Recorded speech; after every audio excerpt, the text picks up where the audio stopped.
दाता साहब फरमाते हैं पुरानी उम्मतें कयामत के दिन जब नबी पाक की उम्मत का एजाज देखेंगी तो कहेंगी या अल्लाह इनके को रंग गोरे हैं, क्यों इनको इतनी शाने, और हमने इतने इतने 100 साल इबादत की, हमारा वही मकाम।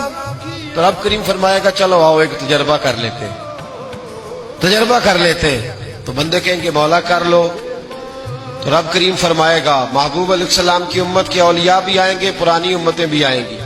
तो रब करीम फरमाएगा पुरानी उम्मतों से कि ये दोज़ख जल रहा है, इसमें छलांगे लगा दो, चलो लगाओ छलांगे।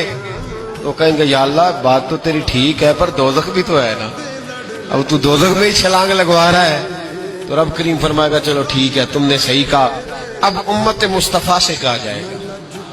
और दाता साहब कहते हैं उम्मत मुस्तफा से भी उम्मत के औलिया से, यानी दाता अली अजमेरी से, यानी गौसे पाक जिलानी से, यानी ख्वाजा अजमेर से, यानी हजरत हिंदुल वली से, यानी हजरत बाउलक नक्शबंद बुखारी से, औलिया से कहा जाएगा। रब करीम फरमाएगा मुझसे प्यार करते हो या अल्लाह करते? फरमाया चलो मेरी खातिर दोज़ख में छलांगे लगा दो, आग जल रही है लगाओ छलांगे।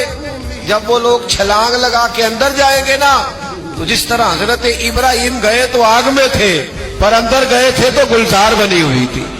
जब अंदर जाएंगे तो गुलजार होगी, ठंडी होगी, जन्नत होगी। नजर कुछ आ रहा था, अंदर गए तो कुछ।